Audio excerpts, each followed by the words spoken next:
Today's episode is a review of the Chicago Athletic Association Hotel in obviously Chicago, as well as a discussion on work travel and a few tips on how to manage at home when your partner is traveling for work.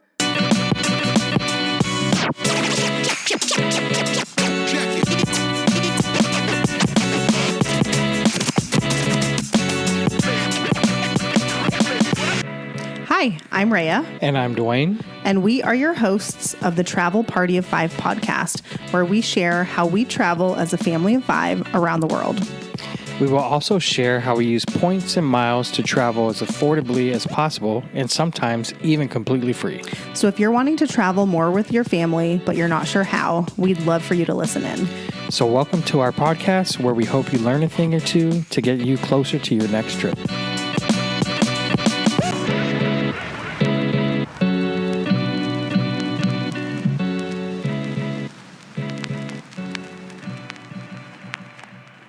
Hello, friends. Welcome back to Travel Party of Five podcast. Welcome back. If Duane seems distracted, he's watching the Bears game on TV. I just thought you all should know. He was a little salty that we had to record these episodes at this time during the day. I mean, a little salty. But I wait all week for this. And yeah. we have birthday parties and stuff to go to later, and then it's dinner and bath and bed. Yeah. So it was either... And the Bears aren't doing very well this year, so I'm a little frustrating. But I'm used to it. Well, could be worse. You could be a Giants fan like me. Whew. Okay, today's episode is going to be, I'm going to talk about the hotel I stayed at in Chicago. I was there for work a couple of weeks ago and stayed at a really nice property. So I'm going to talk about that. But before we get into the details of the hotel, I thought we could maybe have a chat about what it's like to be the parent left behind when your spouse or partner or whatever is traveling for work. Because of the two of us, I'm the only one who travels for work as of now. And it's new, like only within the last year or so have I been traveling.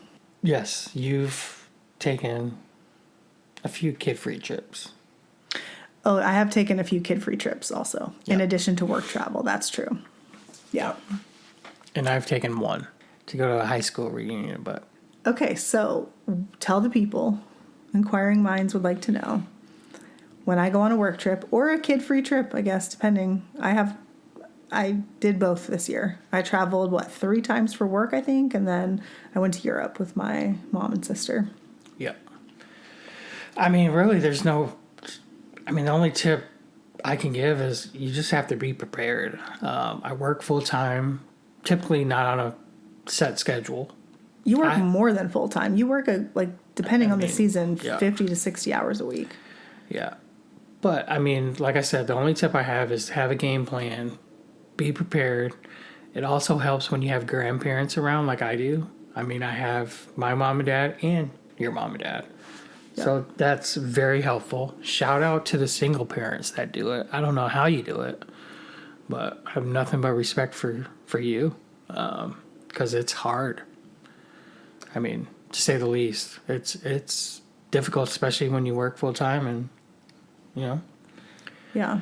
But yeah, you always got to have a game plan, dinner plans. We talk about dinners before I go. Who's picking up who from school. It's tough. I do all the food ordering, so groceries and stuff. And so I'll say what do you want to make for, and I do most of the cooking too. So, but Duane has a few things that he can cook, and I like to grill. Yeah, he grills. I do baked chicken, make some fire tacos, as the kids would say. Nachos. Nachos. Good nachos. Yeah. So, usually I'm only gone for a few days for the most part. And it's, you'll either make the things you make. Or I'll have my parents pick up the kids and tell them that we're eating dinner there. Yeah. Which the kids and I love, actually. So...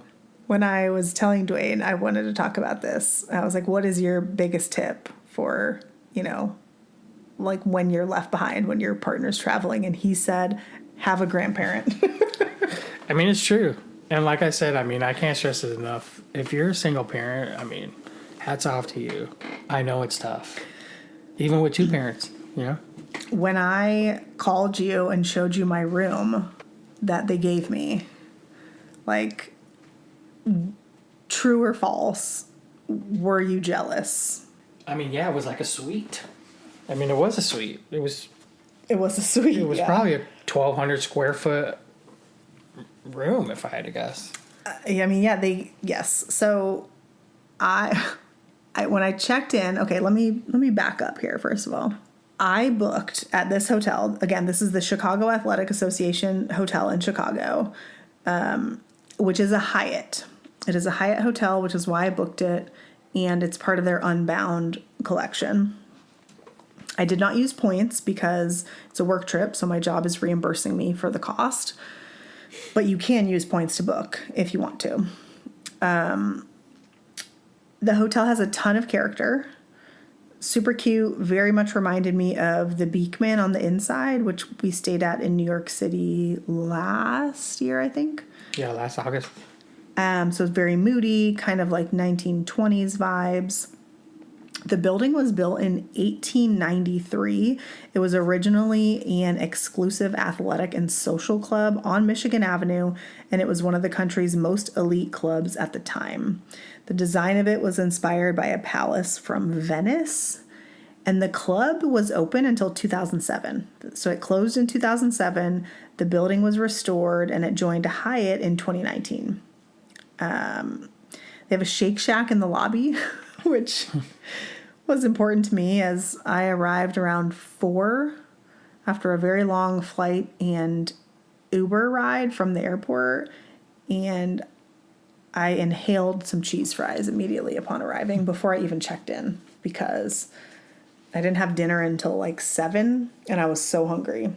So shout out to Shake Shack. Shout out to Shake Shack. I also had read on Reddit that regular rooms are small in this hotel. So I booked the Junior King Suite. But the only reason I did that is when I was looking at the prices, it was the same price for the Junior King Suite as it was for a regular room. So of course I'm going to book the suite.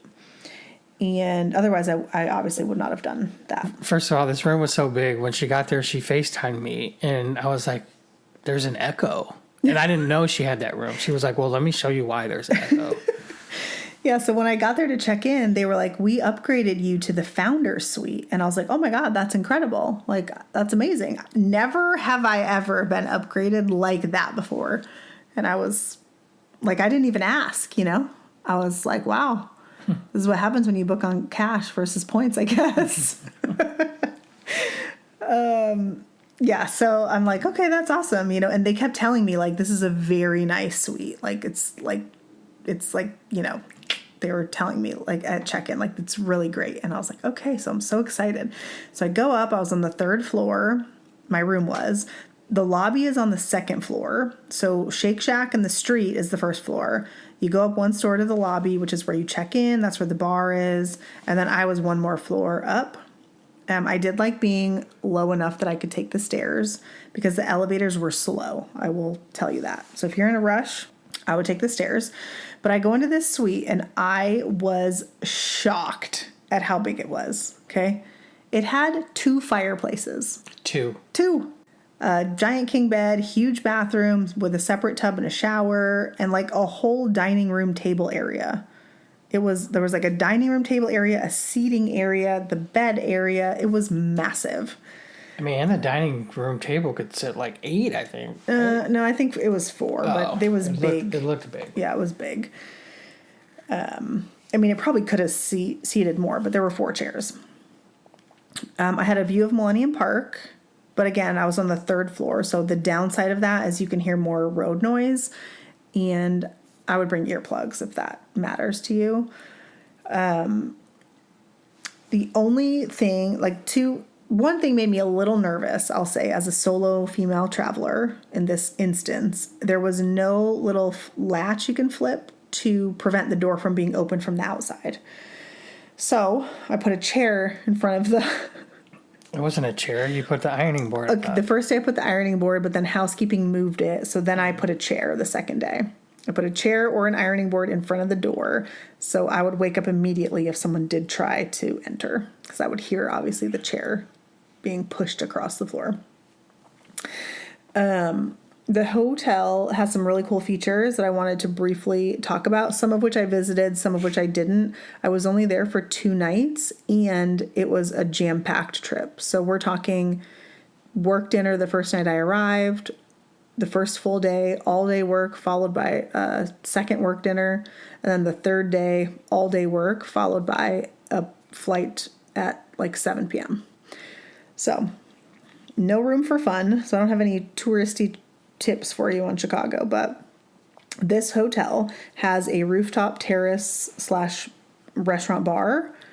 They have a game room where you can play like pool, bocce ball, shuffleboard. They have what's called the milk room, this is kind of cool.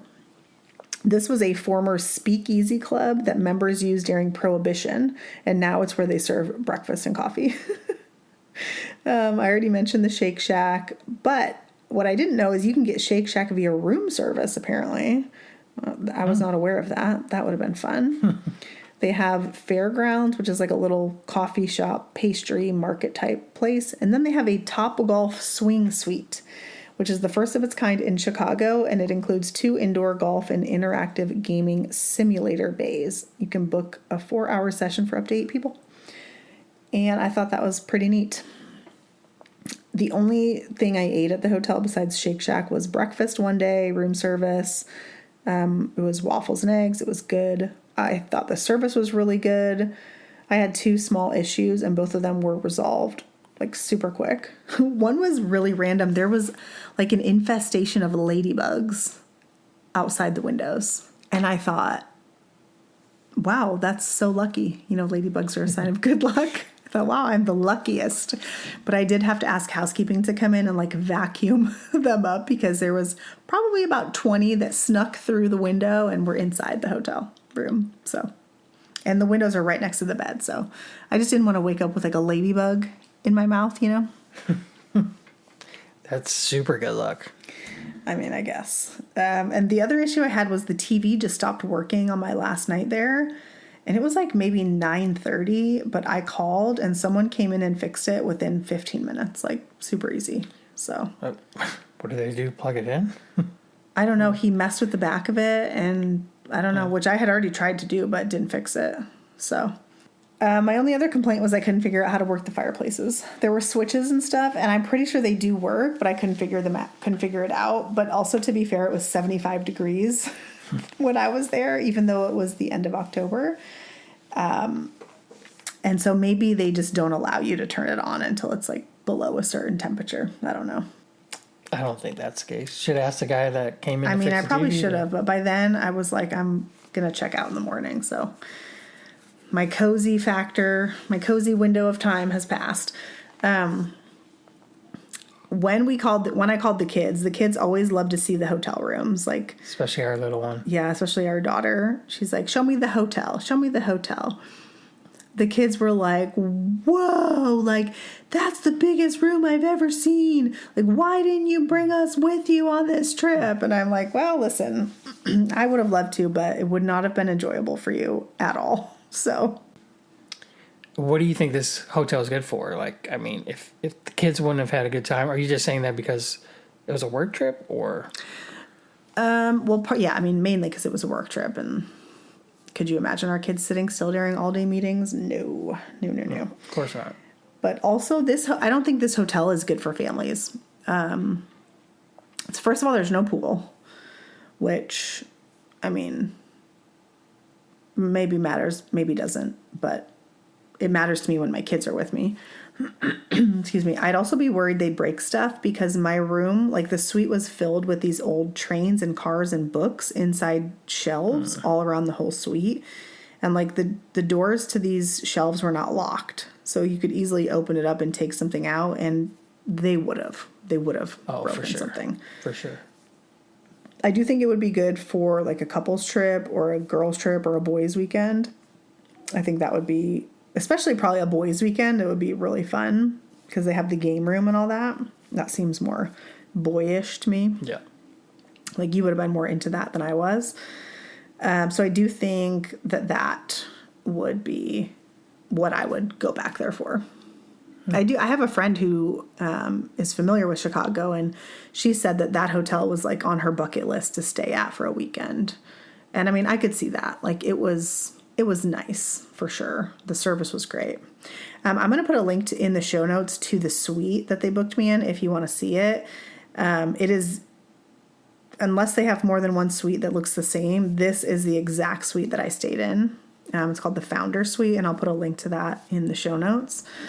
You have any other like tips or anything about what it's like when I am traveling? And as a side note, our 7-year-old, when I had told him that I was going away on this trip, he was just like, threw a little bit of a fit and was like, "Oh, why is it always you? Why is it never daddy?" I was like, "I'm sorry, bud, but I'll be back. I'm only going for 2 nights." And so I was chuckling at that. I'm top liver over here. Oh, that's not true. They just feel more comfort from their mom. I feel like that's normal. Dads are the fun parent, you know? Yeah. Do you think that you guys have more fun when I'm gone? Oh, I mean, there's definitely more freedom for them, for sure. Like, what kind of stuff do you let them do that I don't let them do? Stay up later. That's pretty much it. And they also sleep in the bed with me, which I have no problem with. But Raya's perfect example was just last night. 2 kids came and slept in the bed, and she went and slept in our daughter's bed. Yeah, but if I leave, then there's room for all 3 of you. But if I'm there, there's not room. I mean, to be honest, I didn't even know you left until I got up. And I thought, man, I was sandwiched between 2 kids, and there was a whole half a bed that was open. Anything else that's different when I'm not here? No, I mean, that's it. I mean, we eat food that the kids want to eat, because sometimes Raya makes food that the kids are like, ugh. But other than that... Listen, my food is good. I mean, I'm not saying it's bad, but... It's just not... I don't make all kid-friendly food. Yeah. I believe in exposing them to a lot of different types of food, and that means that sometimes they don't like most of the dinner that I made. Yeah. But... And they know when you're gone and I make dinner, it's going to be something that they like. Or that grandma makes, you know? Oh, yes. They do. I mean, your mom will... If our kids wanted 3 different dinners, Dwayne's mom would make 3 different dinners. She definitely has done that many times. I am not that kind of mom. Maybe I'll be that kind of grandma, but I'm not that kind of mom. So I make what I make and they can eat it or not. But you can't deny that our kids are not picky eaters, and they eat a lot of stuff and they try a lot of stuff. Yeah, they do. So I think I'm onto something here. But anyways, at this point we're just rambling. So overall, would totally recommend the Chicago Athletic Association. I think it's a fantastic hotel. Just probably not a great fit for families, unless your kids are super well behaved or older. Ours are not. So hope this was helpful. Yep. If you have questions, send us a message on Instagram at TravelParty5. That's the best way to find us. If you enjoy our podcast, we would so greatly appreciate a review or a rating wherever you listen. It really helps the show get found by more people and pop up in search results when people are searching for different topics. Yes, thanks for tuning in. We appreciate it. We appreciate you so much. Have a good one. Yes, I was going to say, we're going to take the week of Thanksgiving off as a heads up. So if you don't see a podcast episode that week, that is why. But we will be back in December with a few more episodes to close out the rest of the year. Thank you so much. We'll catch you soon. Bye. Bye.